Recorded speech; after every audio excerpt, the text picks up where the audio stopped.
Okay, folks, I think we can start. So, again, welcome on our first KCD Warsaw.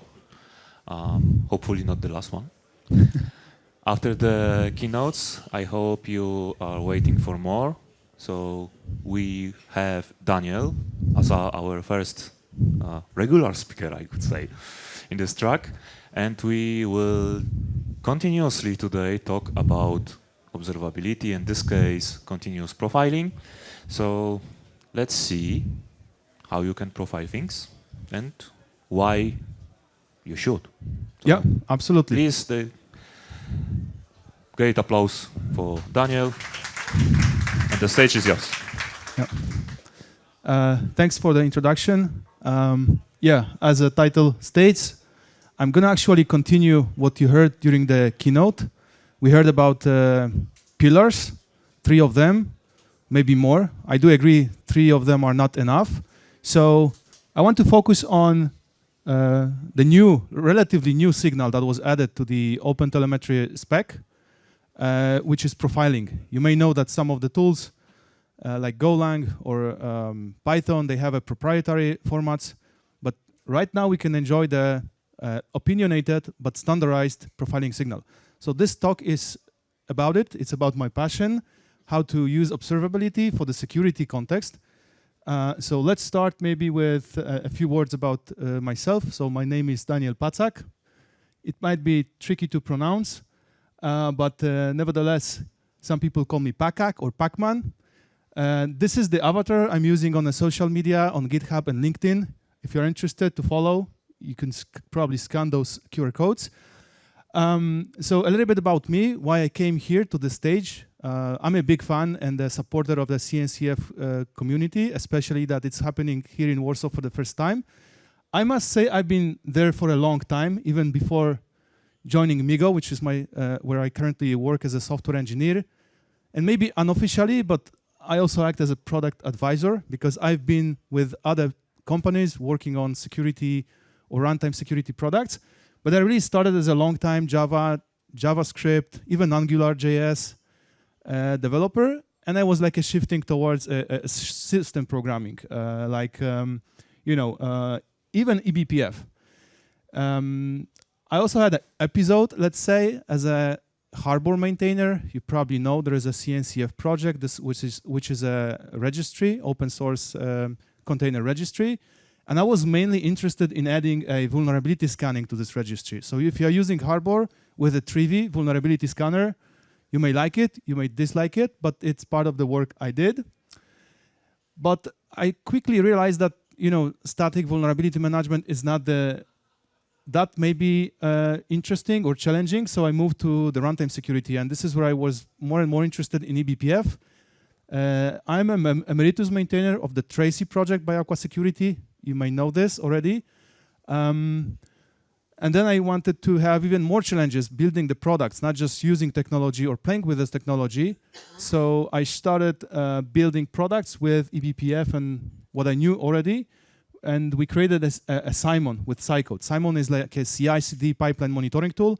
I think you will hear it again because the CI/CD attacks on the CI/CD pipelines are rising for many reasons. And this tool was built a little bit too early, I would say, but it's very powerful. It's really running eBPF agents in the pipelines and allows you to detect attacks there. And then I also spent some time with RAD security. It was formerly known as KSOC security, where we were trying to build something, I think, again, too early, like a behavioral SBOMs. I know there are more standardized projects around it, but the idea was to build kind of a application profile or a running container application profile, and then try to see how it diverges to detect attacks. And as I said, finally, I'm with Migo, where we are using, leveraging, extending, and contributing to the OpenTelemetry project called eBPF Profiler. So the quick agenda, I think we'll start with reviewing what you might be familiar with, which are like a perf, I call them old school tools for not even continuous profiling, for profiling or finding like performance issues in your apps. And then I'll show you what are how it evolved, how it's it's different when you use, for example, the SDK. And finally, the main topic of this presentation is the OpenTelemetry eBPF profiler. It's pretty challenging. It's quite new. At the time of creating those slides, I saw that OpenTelemetry released a very first OpenTelemetry collector distribution where you can experiment. So I'll also show you some tools that I build or we build to quickly experiment. So I would really want you to try this out because it's really powerful. And because of my kind of a background working with many security companies, I'll show you how to look at the stack traces, not from the performance engineering, which is obviously possible with this continuous profiling, but from the security observability standpoint. And hopefully we'll have some time for interesting questions. And I have some bonus content if there are no questions. So let's get started with a very simple application. I hope you can read this. This application doesn't make sense, but I wanted it to be representative enough to see some stack traces and also to encourage you to believe that statically analyzing this code, it's not always possible. That's why I'm doing this or showing you the simple HTTP application handler written in Python. It's using the popular Flask web application framework. Probably Fast API is more popular, but the stack trace is more nasty. So let's look at that. So we have one endpoint, and I'm using a built-in Python function which is called eval. It's used to evaluate, to some kind dynamically evaluate some code. So it's very hard to understand just by looking at the code how at runtime the profile will look like. At the same time, it will be interesting enough to see that as an application developer who might create those endpoints, I hope you don't create such endpoints in your production applications, but this is just to demonstrate that the stack trace might be very complicated, and sometimes you may not even realize what is executed on the CPU. Do you have any questions for this? Is it more or less understandable as a source code? Yeah, so like typically when you access a web application, you create endpoints. So this is where you declare at line 80, you declare the HTTP endpoint, right? So if I use curl or open a web browser with this URL, this code will get executed. This code looks pretty innocent. It is returning a JSON response, right? In Python, this is really a dictionary, I think it's called. So it will return a JSON object with 3 fields, return code, std out. And the return code is the return code of the process. I'm really running a very innocent process, which is ID, Linux process. And it is a child process. So as I said, this is very weird application for demonstration purposes. But think of it as a remote code execution also. Like, let's say I'm opening a reverse shell. Maybe I'm using some other nasty things, right? I just want you to see this on the stack trace because the presentation is about also analyzing the stack traces. Is it better now? Okay. I don't know if you can see this very well. I don't want to waste our time on old school, back to 90s tools. They are very powerful, but not for application developer. I mean, not for this type of applications. Very quickly, why? So this is the stack trace. First of all, do you know what is a stack trace? I must ask this because I know there are different people coming from different... Yeah, so it's actually a sequence of functions. So we really want to see what code paths our application is executing. With a perf or BCC, BCC is like a kind of a different implementation of the continuous profiler, which is maybe more performant because it is using BPF under the covers. Those are technicalities, but I want you to take from this slide the following. It's pretty useless for the Python developer. It is, and why? Because we are no longer in 90s. We no longer write code in C and C++, and perf is good at profiling and symbolizing and stack unwinding. Those are kind of a buzzwords that every profiler kind of implements, right? So it is like periodically checking what code is running on the CPU, and then it's like a tracing back the functions. Like, and this allows us to see, like in this Python application, we see like a py eval frame default.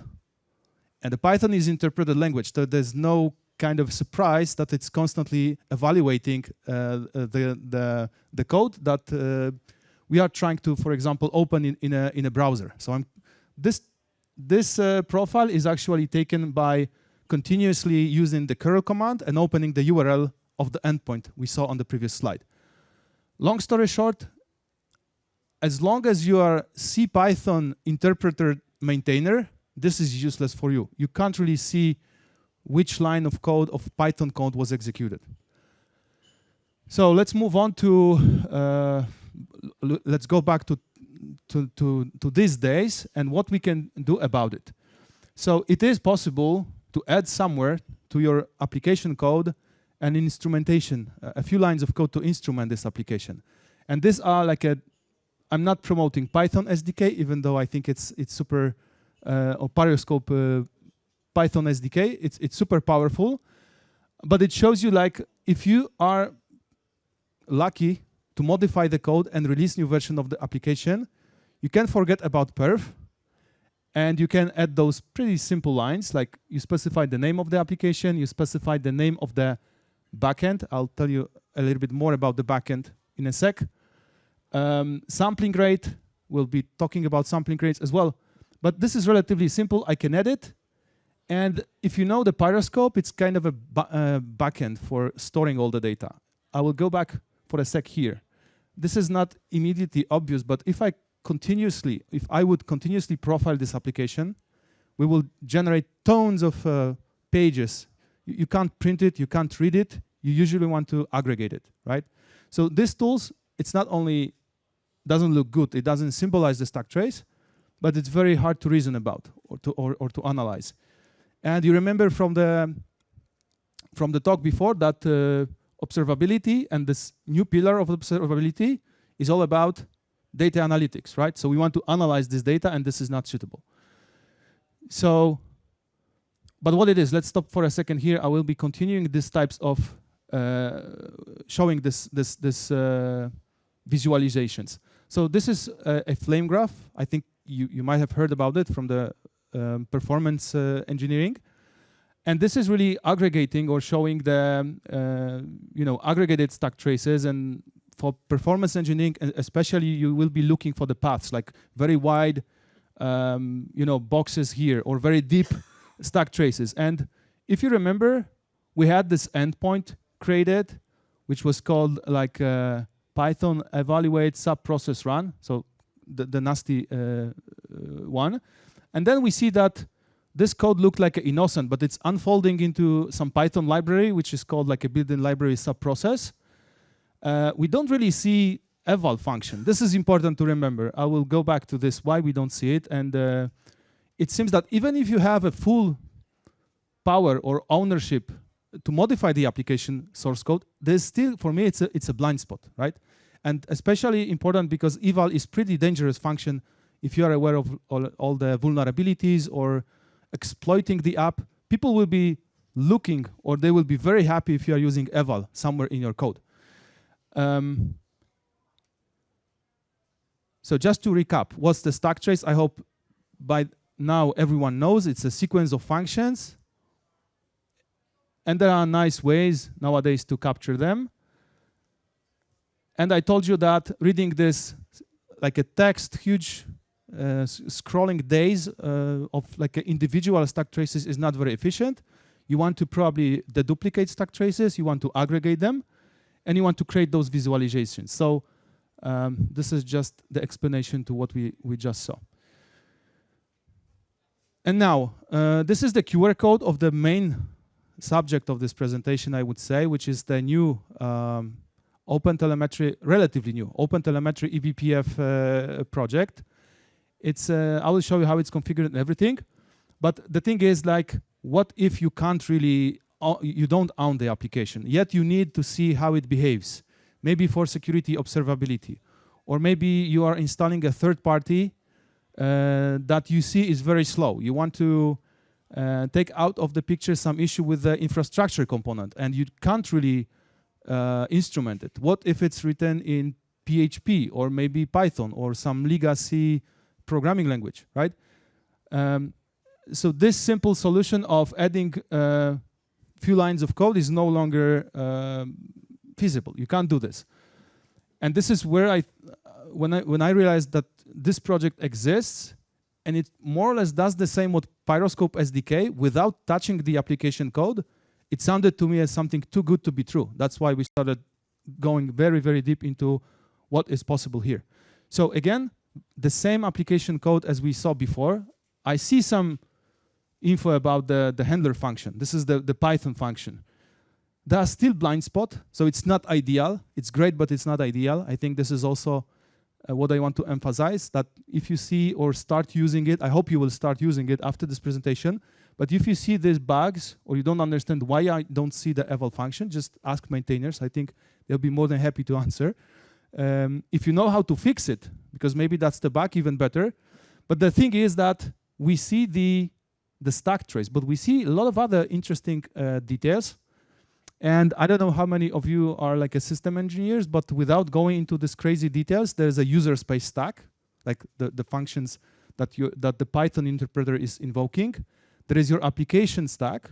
We'll see more examples in a sec. And there is a code that is actually running in the kernel. So for security analysis, I don't expect you to know this, but if you see that there is like a kernel clone or copy process, you can figure that I was explaining you. We are evaluating some code that can be, for example, taken as an input to a web application. And I see that it's somehow creating a process. I don't know which exactly process. This will be the next part. But I see this stack trace, something that's not really possible with Pyroscope SDK for Python. So I must say, even though there are some gaps, for example, I don't see the file name, but I see the function name. There are some blind spots, but this is already super deep insights into the running application, which I don't own. So just to zoom in a little bit into what's not visible, I created this, let's call it exporter. So as you may know, the OpenTelemetry collector is a kind of a modular component that allows you to configure pipelines. And the pipeline right now can be created, like you typically create a pipeline for logs, for metrics, and for traces. We can also create now a pipeline for profiles. And this is more like a research or toy project that you can try. And I just took again this snippet of Python code just to map it to what we see on the stack trace. And as I said, this is an exporter which is just printing to the standard output. As you see, we no longer only see the native stack traces. Native stack traces are like a C or C++. This is mostly a Python interpreter, the Python executable binary, and all the dynamically linked libraries, right? That's interesting for Python maintainers. For application developers, we see also what's called interpreted stack frames, like a CPython. You see, we can figure this function is defined here. I just removed some of the noise from this slide, but you can see the line number even, right? Which is pointing to the function where it is defined. So this looks great. Now, more important thing is that when you saw the perf output, we just saw the native frames. We couldn't even tell like what are the other metadata about this profile. Nowadays, you will be running your workloads or Python apps in Kubernetes or in other like a Linux application container. This is very useful to know, right? As I said, we don't want to look at the individual stack traces or individual profiles. We want to look at or aggregate and see how this pod behaves. Maybe we would just want to trace one pod for efficiency reasons. And this is possible. I will show you how to configure this. But this section really shows me more data, like which process is it, which executable is it. This is also shown by the perf. But perf doesn't show you this, which again, it's just a subset of Kubernetes metadata attributes and container runtime attributes.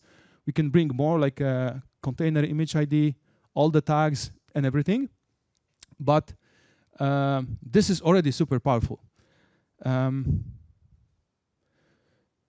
So now, just to recap what we've seen. Like we've seen perf, pretty useless. We've seen SDK, good enough. And we've seen zero instrumentation eBPF profiler, new project. One important thing to notice here is the distinction between tracing and profiling or sampling or event-based tracing. I know it's getting confused. We are constantly confusing it internally. But tracing is usually like a tracing each and every individual event. Like for example, I create a process, or a Linux kernel is scheduling a new process. And many tools you will see trace those events, add some metadata, and then you end up with like a very big data set for analytics.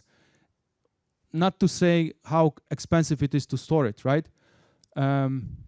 That's why this talk is about like a continuous profiling, or also called the sampling. So you have, so it's an alternative for observability, for monitoring systems, and it's usually timer based.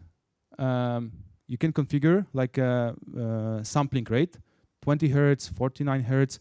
It's a trade-off. If it's 20, I will show you on the next slide, you will see like a blind spots, right? Because you will be probing the system not very accurately.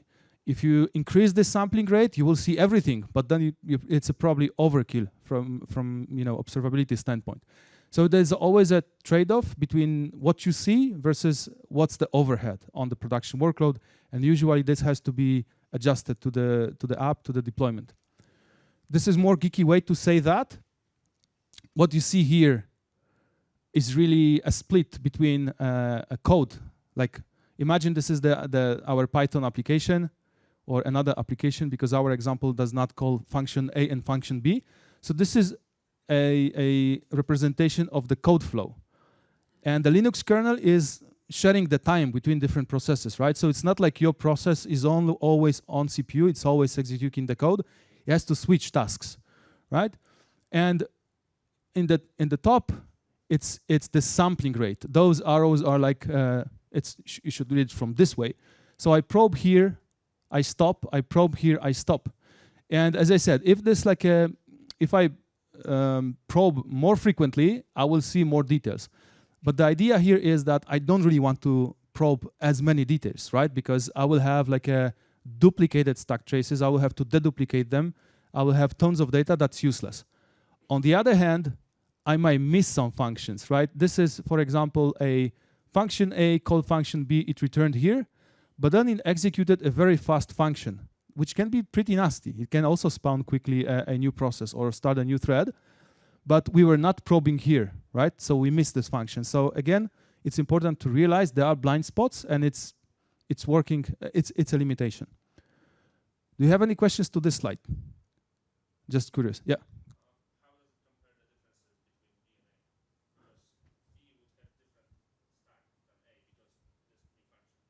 Yeah, so how it works, that's a good question. So what we see on CPU is on CPU, we see that here the function pointer is B, and then we do like a stack backtrace. So we can see like B and A, right? That's the stack trace. Here, actually, I haven't explained this. That's a good question. This is where the process is interrupted by the kernel. So it's not actively on CPU. This is a distinction between off CPU and on CPU and off CPU profiler. This is a little bit hardcore. Let's see how much time we'll have at the end. But I'm talking about on CPU profiling. So this will be, you won't collect any stack traces here. But then after a signal interrupt, your program is back on CPU, right? So it got the share of the CPU, but the stack hasn't changed. The B function is still executing its code. So the stack trace looks the same. There is a B, and we do stack backtrace, and there is an A. And finally, the function B finishes here, right? So we see only A on the stack trace. Is it? Yeah? Yeah. Yeah.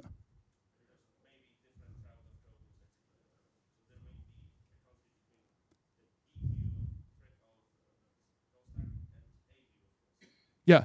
I think we can take it offline because it may be too detailed, but there's only one instruction executed on the CPU, and this is exactly what the stack sample is. It's the currently executed code, and if there are like a functions in parallel, this will be a different task. So this will be a different, basically, this is for the single task, for the single thread, if you like, depending which representation you are using, like a user space or the kernel space.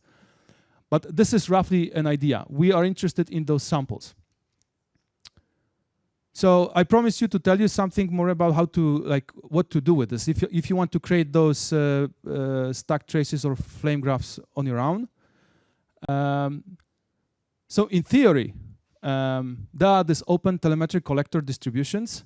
Some of them are packed with many components. Some of them are kind of a pretty general purpose distributions where you can, for example, just experiment. But for this type of profiling, you have to deploy this thing on every Kubernetes cluster node, right? So it's not like typically when you set up your infrastructure or configure your OpenTelemetry pipeline, you can use like an agent or gateway approach. Here you want to have a daemon set. You want to deploy it or schedule it on each and every cluster node, right? Because on each cluster you have different workloads. And from the technical standpoint, we need this kind of deep insights. We need to trace a Linux process, right? So it has to be on the same node. And there is this eBPF profiling distribution, but it's currently work in progress. I think only this week they started publishing container images to the Docker Hub. And that's the why I actually created, I'll show you in a sec, my own distribution, which is ready to go, and it contains a lot of examples how to use it and how I believe you will be using it very, very soon.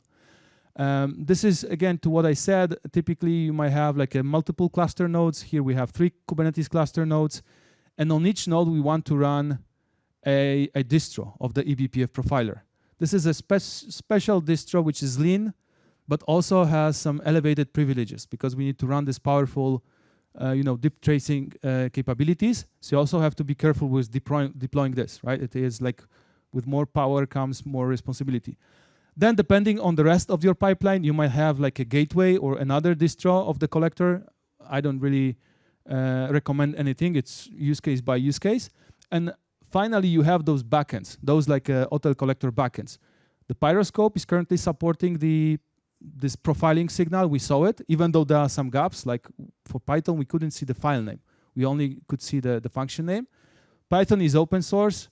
Report it, go fix it. I think, again, the call for action for me is to, if you are as passionate after this talk as I'm about profile, they are powerful. There are some gaps, but it's easy to fix quite a lot of them.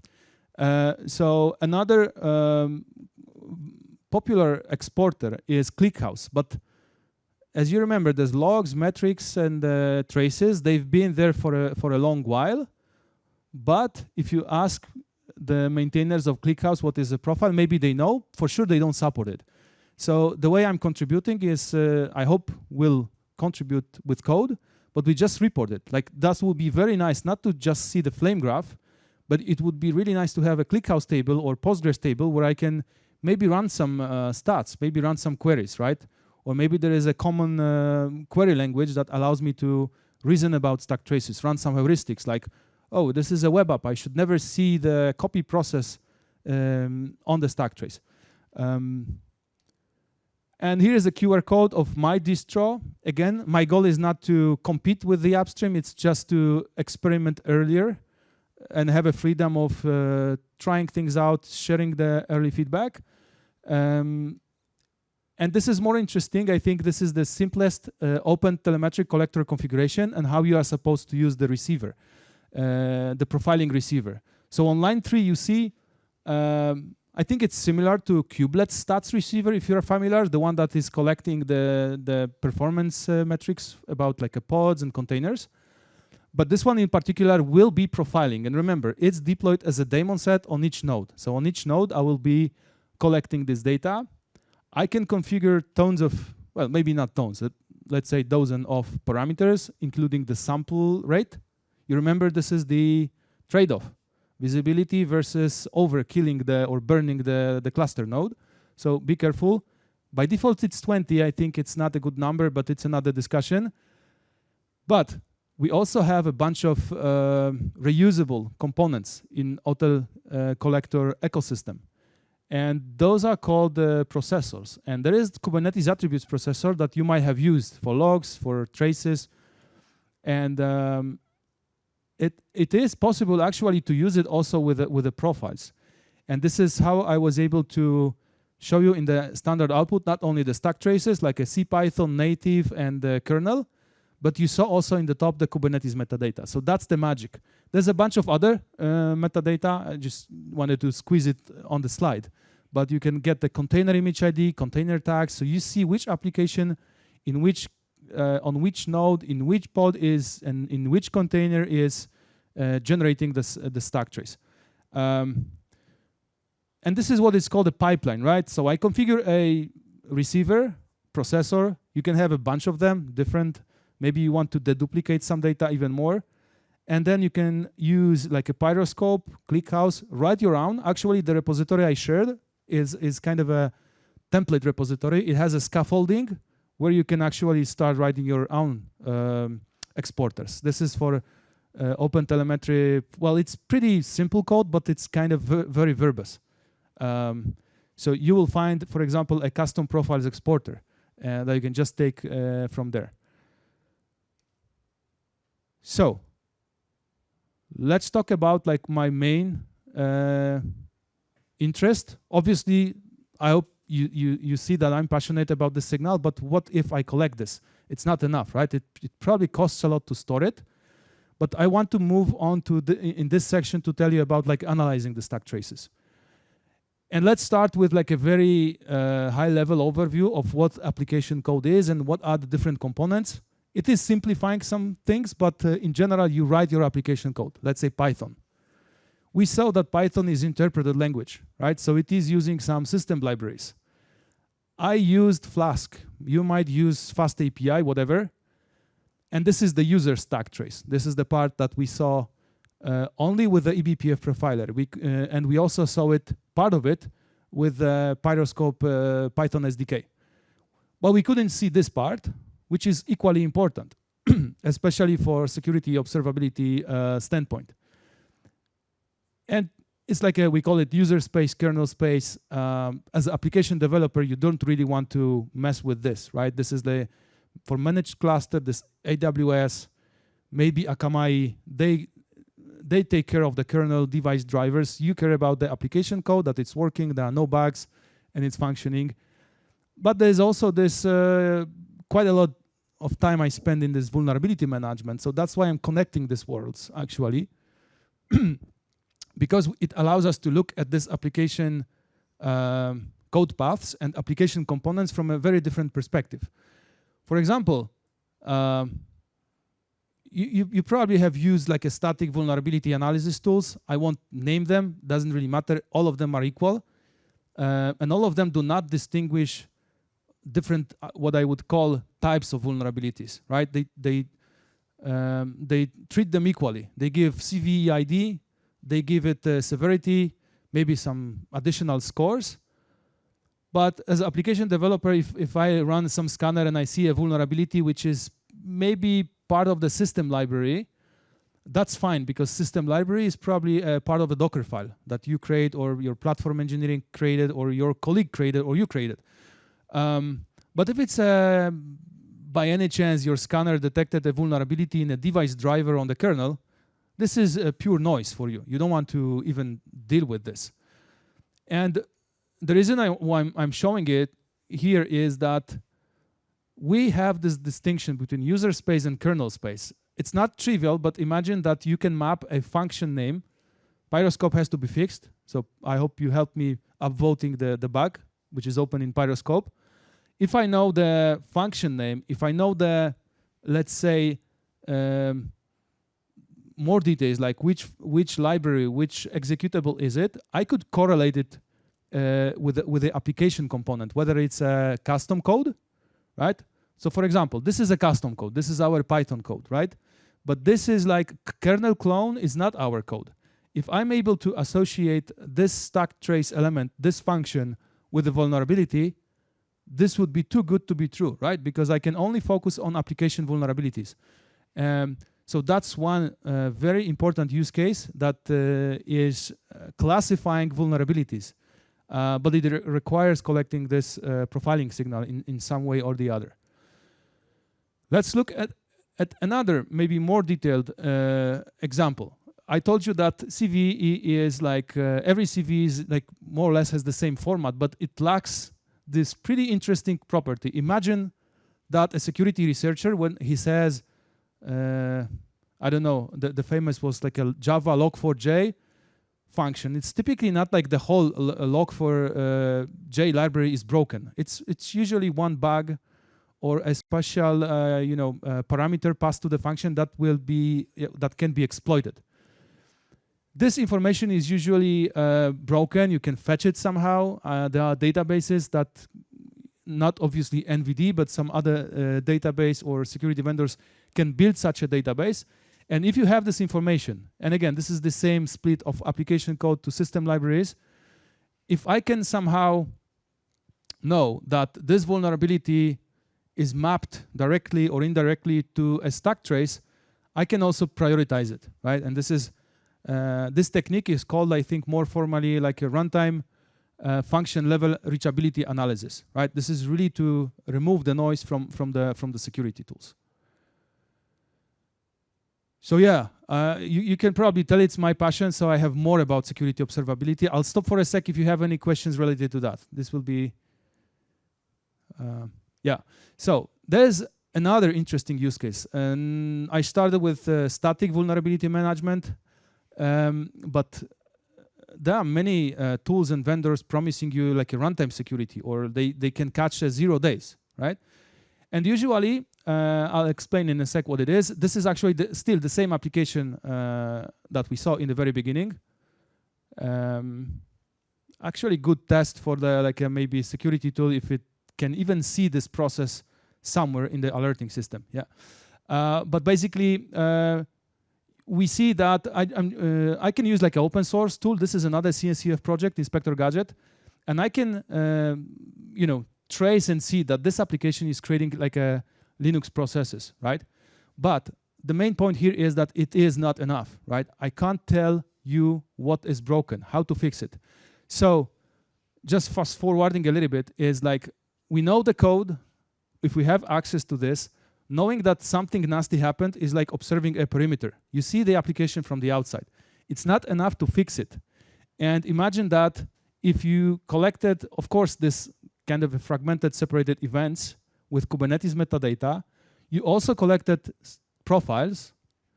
If you remember, you can add container or Kubernetes metadata to the profile. So you can actually link it back to the endpoint. It's not like every endpoint of your application will be broken. It will be 1 or 2 or 3 of them, like maybe pen testing team will find it. But this tool, even if you don't have pen testing implemented in your company, this approach, this strategy allows you to catch some really nasty behaviors of the application. This is another example of the Java app and how it may look from the vulnerability prioritization. So it's not just telling you are vulnerable to some CVE random number. It's showing you literally which function is vulnerable. So just to sum up, I'm not saying stop using perf, it's useful, but know its limits.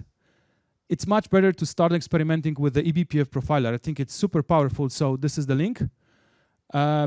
Observing the perimeter, so using like Inspector Gadget, Falco, and other CNCF project is probably not enough. And ADR, so application detection and response with deep tracing and all types of signals is probably the way to go. Thank you. Okay. Thank you very much, Daniel. It was really helpful. How many of you expected that we will go into CPUs and Linux and kernels and things like that? Okay, not that many. Good. We have time for one question. Okay.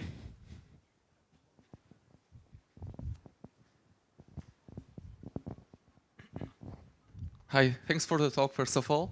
I have a question. Have you checked how this profiling is correlated with other signals? For instance, is the profiling data also capturing the trace context so you can correlate profiling with existing spans and traces? Yeah, this is an excellent question.